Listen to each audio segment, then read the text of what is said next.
En la nube. Ya, ya se va a estar grabando.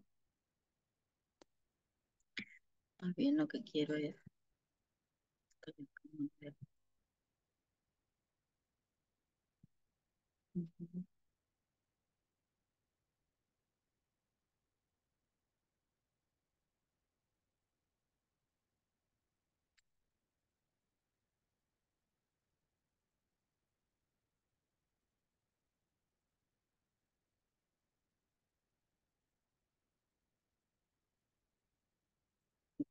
Muy bien.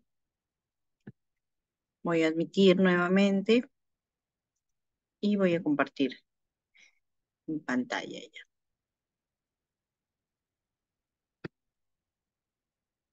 Muy bien. Entonces, la clase del día de hoy es un tema que todos han visto el día,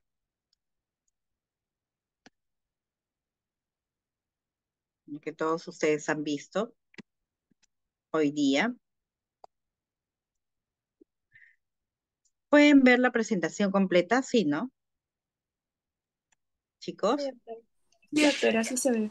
Entonces es un tema que realmente nosotros hemos visto el día de hoy, ¿ya? Em, Mm, entonces, todos sabemos que es una historia clínica, ¿no, chicos? Para ver alguno de ustedes, para ver Ángelo Delgado.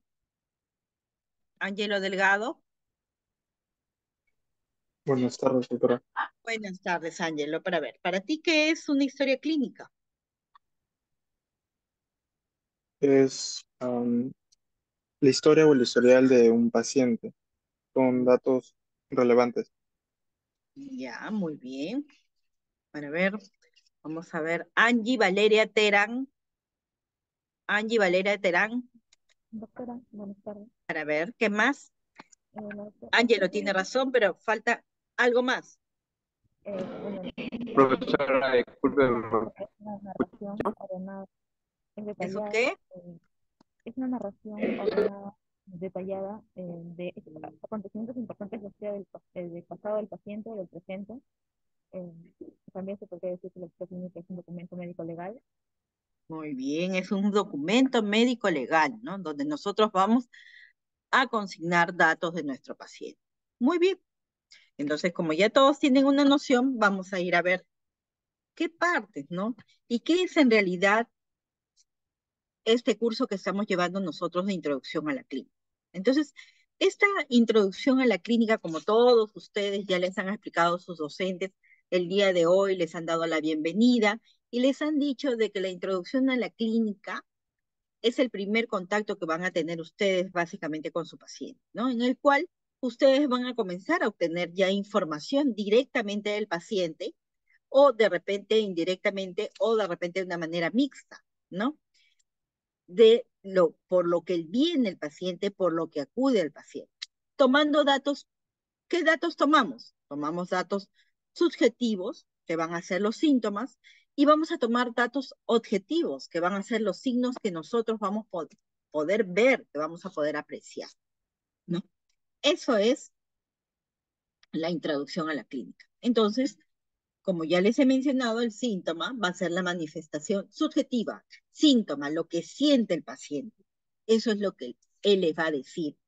Y el signo es lo que nosotros vamos a ver objetivamente, lo que vamos a observar en nuestro paciente. ¿Ya? Entonces, eso nosotros lo vamos a plasmar en nuestra historia clínica. A través de estos signos y síntomas, nosotros debemos conocer cuál es la fisiopatología por la cual se produce ese signo y síntoma, y luego vamos a elaborar nuestro conjunto mayor de signos y síntomas que nos van a dar el síndrome. ¿Y qué es el síndrome? Como ustedes mismos lo pueden leer, va a ser el conjunto de los signos y síntomas que van a tener una misma fisiopatología y que se van a caracterizar por representar una enfermedad o un cuadro o una entidad. ¿Ya? ¿Qué es la enfermedad, chicos? ¿Qué es la enfermedad al final? ¿Alguno de ustedes?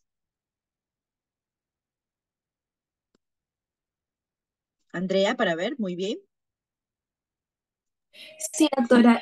Enfermedad sería el conjunto de mes, o que van a tener ¿Que va a qué? que van a Andrea, tener una causa de vida. una causa común, ¿no? Muy bien, muy bien. Gracias, Andrea. Bueno, vamos a ver, siguen entrando sus colegas.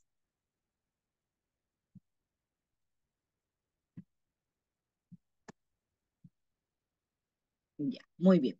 Entonces ya hemos hablado de que la historia clínica es un documento escrito y que va a ser médico legal, que nos va a permitir y que va a servir para problemas legales y que también nos va a ayudar de una manera ordenada poder desarrollar y poder estudiar médicamente la patología de nuestro paciente, ¿no? Haciendo una buena historia clínica, como dice, vamos a evitar el uso indiscriminado de ciertos procedimientos, de ciertos exámenes, va a reducir, nos va a permitir reducir el costo de la hospitalización. ¿Ya? Eso hay que tener muy en cuenta. Para eso debemos realizar una adecuada historia clínica. Ahora, este documento médico legal, que es la historia clínica, va a tener partes, y todos lo han visto el día de hoy, ¿no? Va a haber una parte de lectoscopía. ¿Y qué es lectoscopía, chicos? ¿Saben qué es lectoscopía? ¿Alguno de ustedes? Muy bien. Para ver, Andrea, ahora le vamos a dar la oportunidad a otro de tus colegas, ¿ya? Para ver, chicos, ¿quién más ha levantado la mano?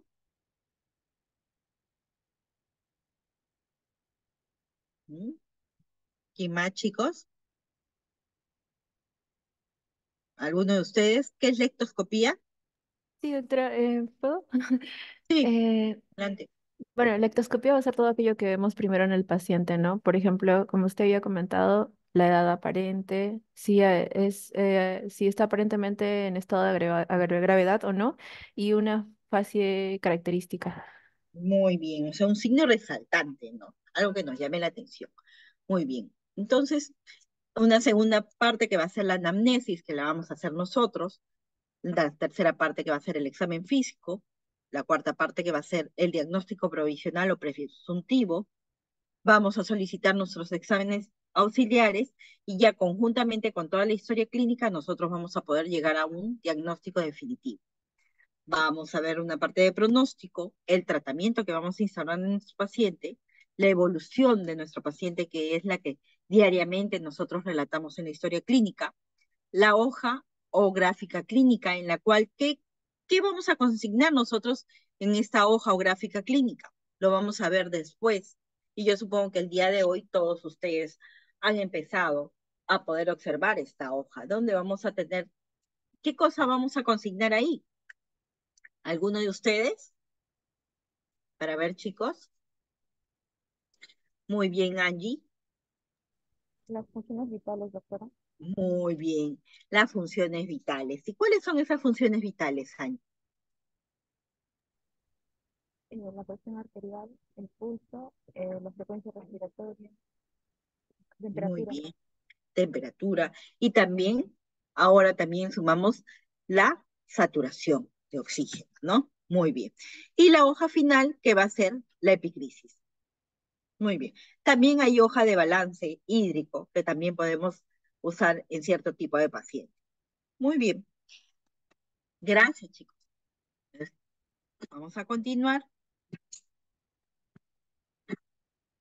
Entonces, la ectoscopía, como ya le habían dicho, es la primera observación del paciente, en el cual nosotros vamos a recoger ciertas manifestaciones que van a ser resaltantes, como lo había dicho su amiga, y nos puede dar información sobre la enfermedad que esté padeciendo el paciente y por lo tanto nos puede ayudar a orientar el interrogatorio por ese signo resaltante.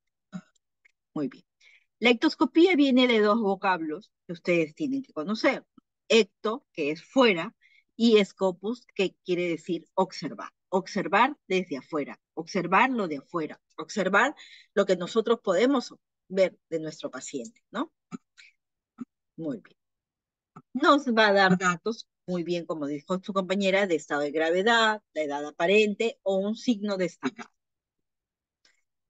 Nos va a decir si el paciente puede estar grave, aparentemente su edad, cómo está, en qué posición, y nos va a permitir también valorar la actitud o postura, el estado de nutrición de nuestro paciente, el tipo constitucional, la talla, las facies, los movimientos, la marcha y la vestimenta. Y todo esto nos va a dar a nosotros indicios de cuál sería la patología que podría estar presentando también nuestro paciente. Entonces, ¿qué es importante observar cuando nosotros comenzamos a examinar a nuestro paciente? En realidad, nosotros empezamos el examen clínico desde que el paciente ingresa ingresa a nuestro consultorio o nosotros ingresamos a su habitación. Y lo más resaltante, nosotros lo primero que le vemos a un paciente, ¿qué es? La cara, ¿no? La fascia. ¿Y qué es la fascia, chicos? ¿Qué es la fascia? Miren, ahí lo dice, ¿no? Es un conjunto de rasgos fisionómicos que van a permitir, mediante una impresión de conjunto y sin razonamiento alguno, reconocer alguna determinada enfermedad que tenga unas facies características. Por decir, acá vemos una facies, un hipertelorismo, y ¿qué patología se caracteriza de esta facies? ¿Ah, chicos? El hipertiroidismo, ¿no? Muy bien, Rodrigo. Rodrigo, Sí, claro, no, quería responder su pregunta cuando usted dijo sobre la exoftalmia que se presentaba en la imagen, nada más, como una muy bien, Rodrigo. hipertiroidismo. Gracias. Y ahí vamos a ir viendo facies mitrálica, ¿no? Facies que tienen como un retardo, tienen una simetría facial, ¿no, chicos? Alteraciones, facies con alteraciones a nivel de la estructura, ¿no? Entonces, eso nos va a permitir a nosotros, a través de la facies, determinar qué patología podría estar presentando mi paciente. Muy bien. La facies también nos va a permitir, disculpen, la facies también nos va a dar datos sobre la edad de nuestro paciente, sobre el color de nuestro paciente, si nuestro paciente tiene dolor o no tiene dolor, el estado de ánimo de nuestro paciente. Después, ¿qué más también nos va a permitir observar? El estado de hidratación que esté presentando nuestro paciente. Muy bien.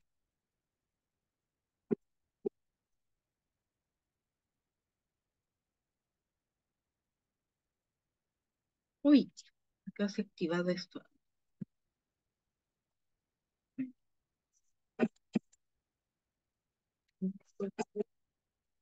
Entonces, vamos a ver algunas facies características, como cuál, como esa facies mitrálica que Doctora, ya le he dijo visto. que ¿Sí? hoy no íbamos a ir, que mañana comenzábamos. Solamente mi grupo, que es de 5 personas. Disculpe. ¿Qué dices en cosas horribles? Uno de sus compañeros ha activado su micrófono. Chicos, tengan cuidado con sus micrófonos. ¿Ya? Entonces, la facies mitrálica, vamos a ver que se va a caracterizar de qué? De pómulos, que podrían estar violáceos, una ligera cianosis tanto a nivel de los labios, a nivel de la pirámide nasal, y también lo podemos encontrar, hay veces, a nivel de las orejas. Otro, tenemos la facies parkinsoniana, en la cual nosotros vamos a ver ciertas características, ¿no? Es esa facies amímica, esa facies como en máscara, ¿no? Que como ustedes pueden ver en la imagen, tiene una inexpresión, tiene una mirada fija, el paciente no parpadea, no tiene mímica y se caracteriza por tener mucha seborrea, ¿no? La cara se ve muy brillosa por el exceso de grasa.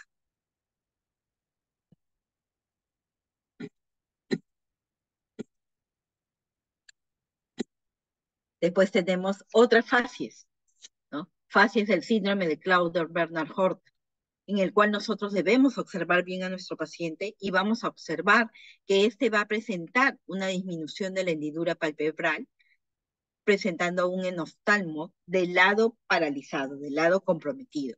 Y se va a encontrar también, asimismo, en este lado paralizado, congestión de la conjuntiva. ¿Y cómo está característicamente la pupila? Si ustedes lo observan, ¿cómo ven la pupila, chicos? Miótica. La pupila está más pequeña, o sea, tiende hacia la miosis. Muy bien. Después tenemos las facies por parálisis facial periférica, ¿no? ¿Y cuál es la característica? Vemos un paciente con una simetría facial o en algunos vamos a ver que la comisura labial se desvía hacia un lado, ¿no? Que la gente te dice se le ha volteado la cara en algunos casos. Ese es el término por el que viene el paciente. Entonces se produce pérdida de las arrugas en la frente. Esa es la característica de la parálisis facial periférica, ¿no? Pierde todo. Todo en mi cara se ve comprometida. No hay movimiento, ¿ya? Muy bien.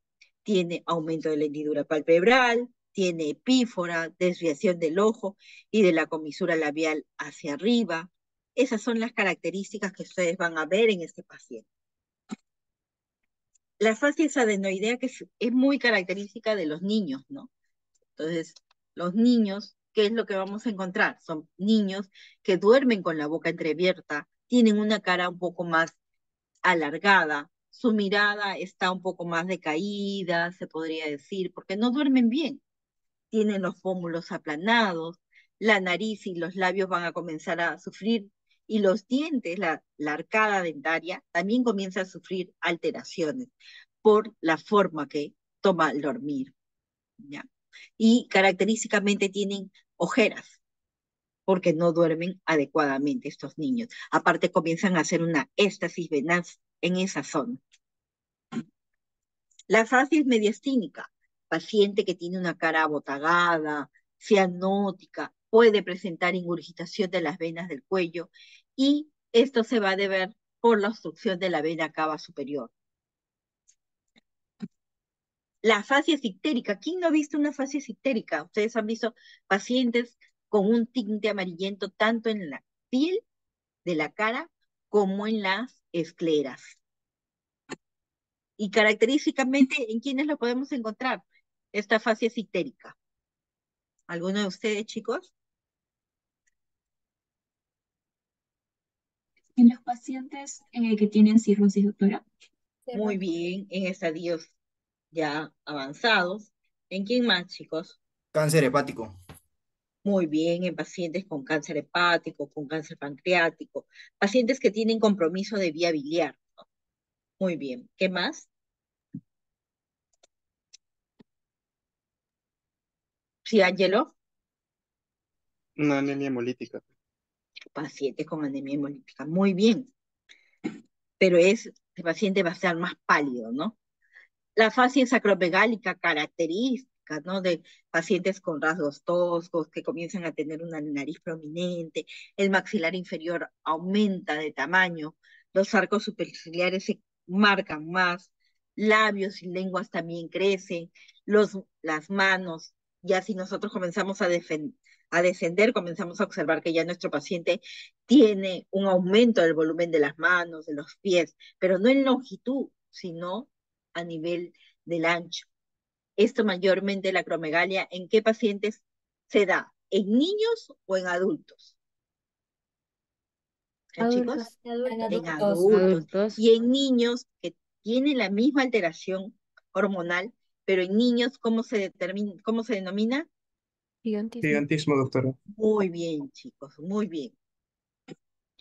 Facies hipertiroidea, ¿no? De los que habíamos hablado, que se caracteriza por tener una mirada fija por el exoftalmo que tiene el paciente, la rigidez en la expresión, el exoftalmo característico, cambios vasomotores en la piel de la cara, por eso se ve brillante, los ojos se ven muy brillantes, ¿no? Esa es la facies hipertiroidea. La facies hipotiroidea, lo contrario, ¿no? Se caracteriza por tener una cara redondeada, como ustedes lo pueden ver. La piel característica es pálida, es seca. puede cursar con edema periorbitario. Se caracterizaba porque estos pacientes, como tienen mucha tendencia al sueño, al frío, pareciera que estuvieran tristes, ¿no? Muy bien. Y ya cuando el paciente nos habla, ¿cómo sería su voz en un hipotiroidismo, chicos? Para ver, ¿alguno de ustedes? ¿Cuál es? Bradilalia. Tiene bradilalia, muy bien. ¿Qué más? ¿Cómo es la voz? Ronca, una voz áspera, ¿no? Muy bien. La facies cuchinoide, que es característica, una cara de luna llena, que es media botagada, que tiene una gran papada. El cuello también se vuelve ancho, cuello de toro. En algunos casos puede producir cianosis y se caracteriza por tener una piel delgada con presencia de estrías cutáneas, de coloración rojo vinosa. Sobre todo se da, y van a haber alteraciones vasomotoras también, que van a tener muchas telangiectasias. ¿Ya? Pueden llegar a presentar bastante acné también.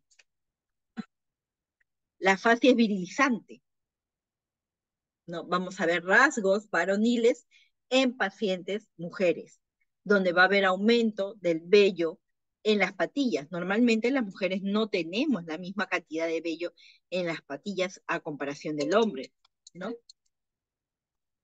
¿No, chicos?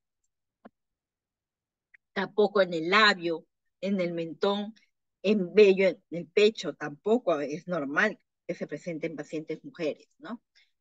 Muy bien. La fase febril, ¿quién no ha visto una fase febril con ojos brillantes, pómulos rubicundos, la cara un poco pálida, ¿no?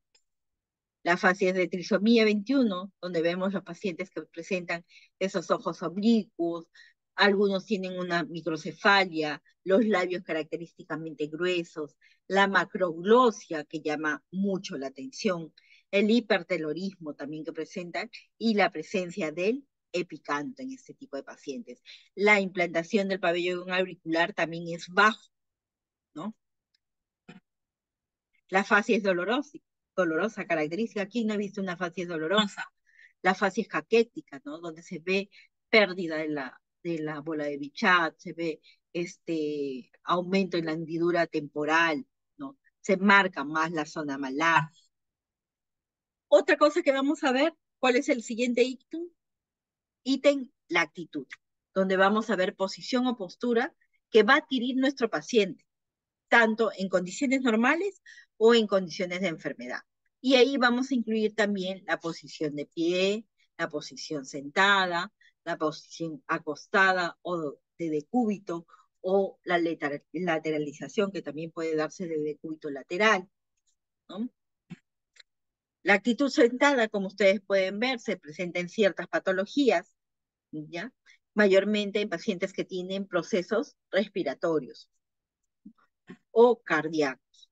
Entonces vamos a ver que la actitud acostada va a tener variables, va a tener variantes, como son el decúbito dorsal, el decúbito lateral y el decúbito prono. Que estas actitudes las podemos o las pueden presentar los pacientes cuando presentan ciertas patologías, ¿no? El decúbito lateral obligado, cuando un paciente, por decir, tiene una presencia de una masa en una zona que le produce dolor, mayormente se va a recostar en la zona que no está alterada. El decúbito pasivo, que lo vamos a observar mucho en pacientes graves y que por sí solos no van a poder variar su posición. Por decir, ¿qué paciente puede tener un decúbito pasivo? Los Para ver, pacientes en estado de coma, doctora. muy bien, pacientes en estado de coma, ¿no? Pacientes con decúbito pasivo. Muy bien. El hábito corporal o biotipo morfológico, que nos va a hablar de la combinación morfológica de sus segmentos, ¿no? Muy bien. Y tenemos al ectomorfo, al mesomorfo y al endomorfo. La anamnesis. Ahora nos vamos ya netamente a las partes de la historia. Entonces, en la anamnesis, nosotros, ¿qué vamos a hacer? vamos a realizar el interrogatorio, en la cual nosotros le vamos a obtener datos, mayormente son datos constantes en la mayoría de los pacientes, ¿no? ¿Como cuáles? ¿Ah, chicos? Entonces acá vamos a ver cuáles son los factores importantes que nosotros debemos considerar para llevar adecuadamente una anamnesis, ¿no? Debemos tener respeto hacia el paciente, debemos de ubicarnos en una zona tranquila, donde no haya mucho ruido, donde no haya interrupciones, mostrar interés hacia lo que nos cuenta nuestro paciente. No debemos poner facies o miradas que juzguen a nuestro paciente. No, nosotros cuando somos médicos, chicos, debemos de ser totalmente equilibrados, totalmente neutros al momento de hacer nuestra anamnesis. Hasta la mirada del paciente siempre, mientras que te va relatando, te va mirando, te va escuchando, escucha tu tono de voz. Y según eso el paciente te va a ir narrando, te va a ir contando, te va a ir diciendo cosas hasta muy personales. Entonces, por eso es que ustedes tienen que mostrarse serenos, tranquilos, con mucho respeto y con mucho interés hacia su paciente. He ahí el éxito de que ustedes puedan obtener los datos adecuados de su paciente. Si no, hay que volver a rehistoriar. Una cosa le dice, a ti te dice un 20%, a tu otro colega le dice otro 30%, y con el que mejor empatice, le cuenta todo. Entonces, ¿quién queda mal al final cuando tú vas a presentar tu historia? La persona que no historió adecuadamente. Entonces, hay dos factores.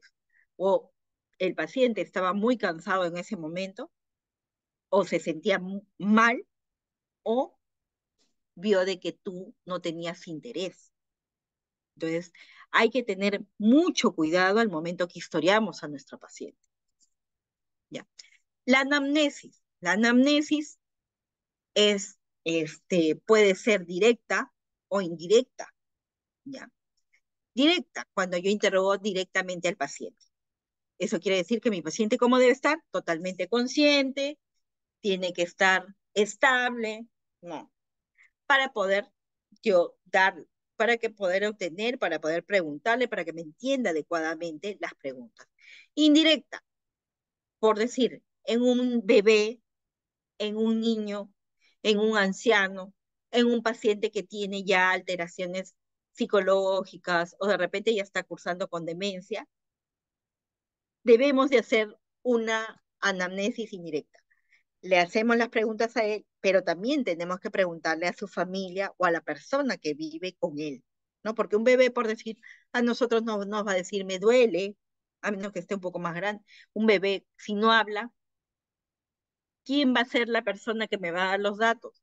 La persona que vive con él, mayormente la mamá, el papá, ¿no? O la cuidadora, ¿no? ¿Qué más vamos a tener nosotros? ¿Qué tipo de datos vamos a obtener en esta parte de la anamnesis? Vamos a obtener la afiliación, el perfil del paciente, la molestia principal por la que viene nuestro paciente, la enfermedad actual, los antecedentes patológicos, los antecedentes familiares, la revisión anamnésica de regiones y sistemas, ¿no?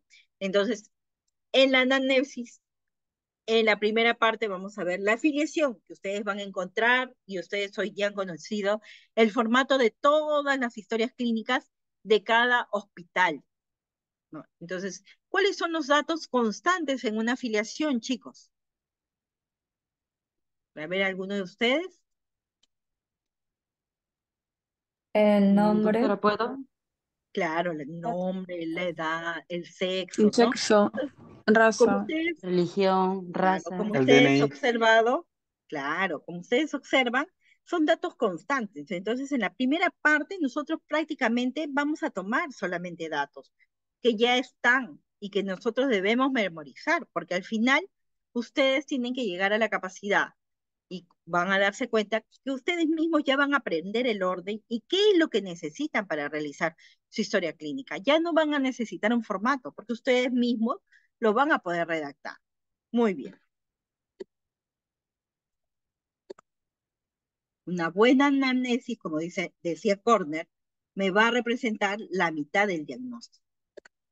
Muy bien. Entonces acá está enumerado el nombre, edad, sexo, raza, estado civil, religión, grado de instrucción, la ocupación, el lugar de nacimiento, la procedencia, el domicilio, quién es la persona responsable, la fecha de ingreso, el lugar de procedencia. Lugar de nacimiento, chicos, es donde nació la persona. Y la procedencia es de dónde viene actualmente. Por decir, nació en Tumbes, pero vive en Lima. Entonces mi lugar de nacimiento va a ser Tumbes y mi procedencia, Lima. Diferente es cuando el paciente vive en Tumbes y es transferido desde Tumbes a Lima porque no tenía que venir para un hospital de mayor complejidad. Entonces, en ese caso, el lugar de nacimiento y de procedencia es el mismo, Tumbes. Muy bien. Entonces ahí ustedes van a poder leer en estas diapositivas todos los datos de filiación. ¿Y por qué son importantes? Tomen. Luego debemos tener en cuenta la relación médico-paciente y en su caso de ustedes, la relación estudiante-paciente. Entonces vamos a ver que nosotros debemos llamar a nuestro paciente por su nombre, ¿no? Porque el paciente así se siente más cómodo. De repente no su nombre, de repente su apellido, ¿no? Pero siempre con su nombre propio, ¿no? Evitando llamarlo por el número de cama, ¿no, chicos? De repente nosotros podemos conversar. Nosotros, cuando antes de ingresar al cuarto, podemos hablar entre nosotros, decir, ¿no? Nosotros, porque hay veces durante la visita, pero mayormente debemos conocer el nombre de nuestro paciente. Por eso es que ustedes se han dado cuenta que en cada cama está el nombre de su paciente, en la cabecera de su cama, para que uno lo pueda leer, aparte que sirve de identificación del paciente, ¿no? Escuchar atentamente con interés, siempre debemos debatir alteradamente los datos que obtenemos, ¿no? Cuando vamos a examinar, debemos pedir permiso a nuestro paciente y debemos de tratarlo con mucho respeto, hasta el momento que nosotros le tomamos la presión, los signos vitales. Cuando nosotros vamos a examinar y a hacer el examen físico, debemos pedir permiso, señora, la voy a evaluar, retirar delicadamente la pocha o la sábana con la que esté cubierto el paciente, cuidarnos la intimidad de nuestro paciente, ¿no? Siempre respetando su intimidad. ¿No, chicos? Muy bien. Elaborar correctamente la historia clínica. Debemos recordar de que hay veces por la premura del tiempo se está volviendo impersonal, pero eso no debería de ser, ¿no? Porque si no, ahí ya empiezan los problemas únicamente con el paciente que viene en las quejas. Muy bien. Recordemos que la tecnología va a ser bien difícil de que nos reemplace. Pero ustedes ven de que ahora las historias clínicas ya muchas no son a mano. Todo es digital. Por decir, nosotros en salud trabajamos con un sistema. Nosotros ya no escribimos manualmente. Tenemos la historia en físico, pero todo es tipeado a través del sistema. ¿Por qué? Porque nos permite a nosotros poder ver en otra, en otro policlínico, en otro hospital, ver la evolución del paciente, cómo ha ido, qué tipo de exámenes, la radiografía, la tomografía que se le ha. Pero eso no debe condicionar a que nosotros perdamos el contacto con nuestro paciente, porque en realidad nosotros debemos, es la función y es la base de la interacción con el paciente, el examinar. Si ustedes se dan cuenta, la mayor tasa de quejas, ni siquiera lo examina, ni siquiera me toma la presión. Entonces, eso no debe perderse, chicos. Siempre debemos examinar, preguntarle al paciente cómo está, tomarle los signos vitales. ¿Ya?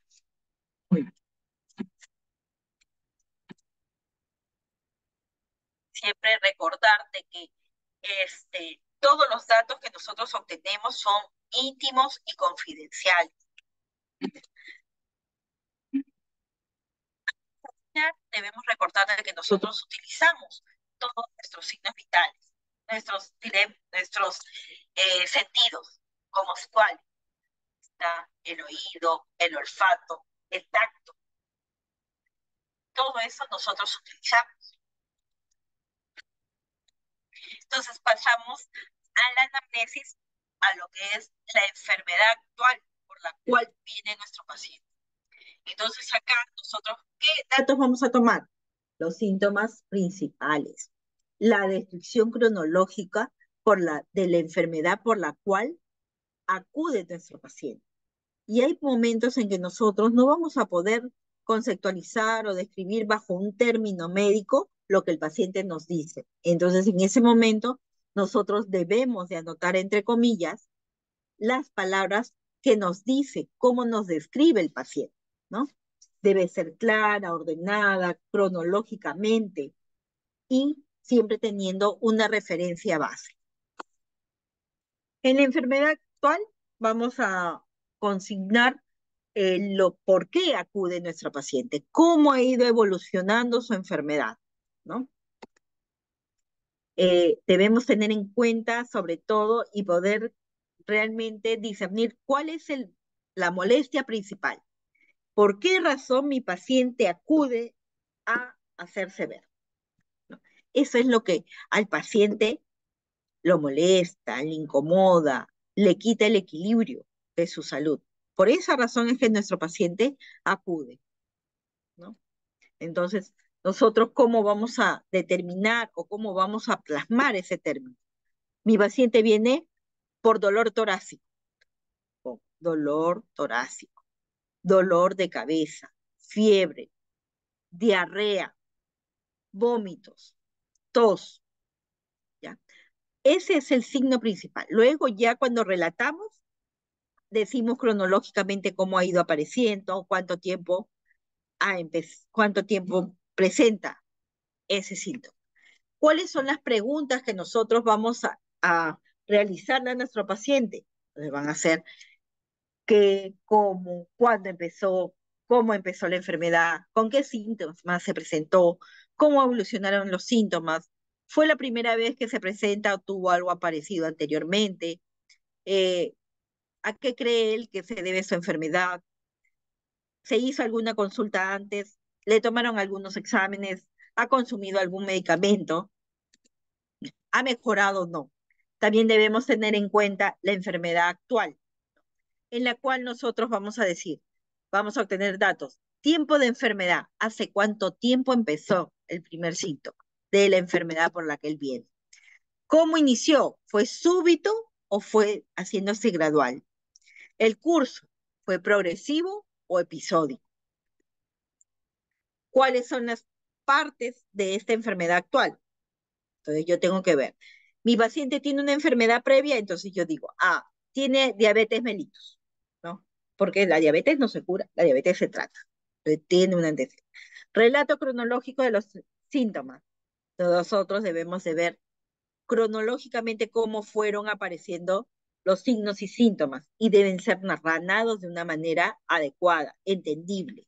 Las funciones biológicas como el apetito, las sed, las deposiciones, la diuresis, el sueño, los cambios de peso. Sería bueno si ustedes pueden anotar también cómo era normalmente su apetito, su sed y ahora cómo es. Entonces ahí recién nos vamos a dar cuenta en realidad cuánto ha variado o no.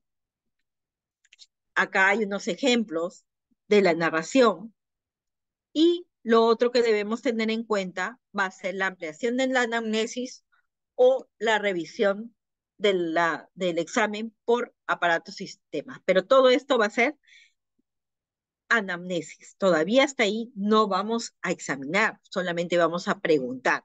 Entonces, si tuvo dolor de cabeza, si usa lentes, si tiene sordera, si escucha ruidos extraños, si tiene turbidez nasal, si tiene rinorrea, epístasis, dolor de garganta, dolor de cuello. Comenzamos a interrogar sin los signos y síntomas por aparato, ¿no? Dolor en el pecho, dolor torácico, toda su expectoración, si le sirve el pecho, si hay alguna tumoración o bulto en las mamas, si hay secreciones, si hay náuseas, vómitos, si tiene indigestión, ¿ya? Si tiene diarreas, si tiene constipación, si tiene molestias para orinar, si hay alteraciones en la menstruación. Todo eso debemos de preguntar a nuestro paciente sistema por sistema, ¿no? Muy bien.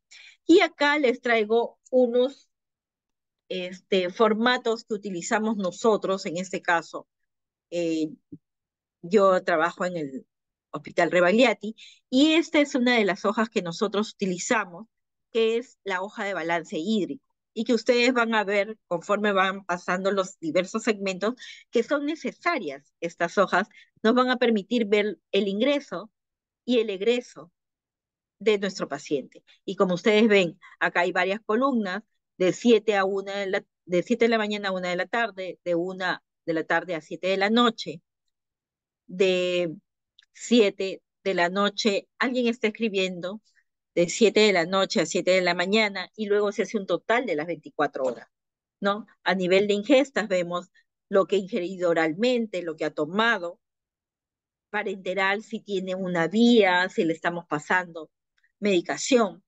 sangre, si ha tenido transfusiones, todo lo que ingresa, ¿no?, en nuestro paciente. Y el egreso es la orina, la succión, si hay drenajes, si hay vómitos, si hay pérdidas insensibles, las heces también, ahí también se debe de cuantificar, ¿ya? Y el balance puede ser positivo o puede ser negativo. Dependiendo de la patología, nosotros vamos a buscar que sea más negativo, o que esté euvolémico, o que tenga un estado de sobrehidratación, ¿no? Entonces, dependiendo de la patología. Y muchas veces, viendo nosotros nuestro balance hídrico, vamos a poder determinar por qué un paciente se ha descompensado. Otra de las hojas que vamos a encontrar es la hoja gráfica de las funciones vitales. Acá está la presión arterial, el pulso, la frecuencia respiratoria, la temperatura, ¿no? Y en algunas cosas también pueden ustedes anotar la eliminación, tanto el ingreso y el egreso en nuestro paciente. Esta es la historia clínica, que es mucho más abreviada en nuestro caso, es mucho más directa, pero ustedes tienen formatos más amplios, ¿no? Acá vemos la afiliación, vemos parte de los antecedentes generales, vemos lo que es enfermedad actual, pero esta, como les digo, es netamente, no es una historia muy prolija, ¿no? Sé de que hay otros hospitales, nosotros en esta historia clínica solamente anotamos lo positivo, o sea, lo que está alterado en nuestro paciente. Y acá ustedes pueden ver una historia clínica mucho más completa, ¿no? ¿Ya, chicos? ¿Qué les va a servir a ustedes? Les va a poder ayudar para poder realizar ustedes su historia clínica, ¿ven? En esta parte nosotros ya vemos el tratamiento que está recibiendo nuestro paciente. Muy bien, chicos. Eso es lo que les quería hacer llegar. Son puntos muy escuetos que ustedes ya tienen que ampliar con sus libros, con sus textos que van a ser de consulta. Muy bien.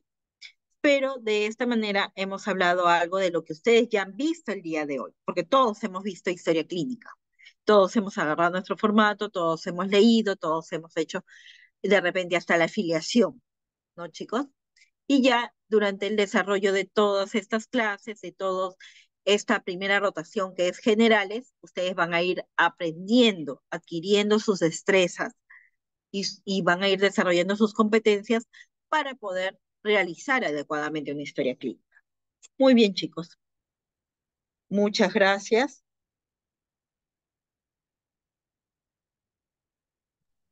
Gracias, doctora. Muchas gracias. Gracias, doctor. Gracias, doctora. Gracias, doctora.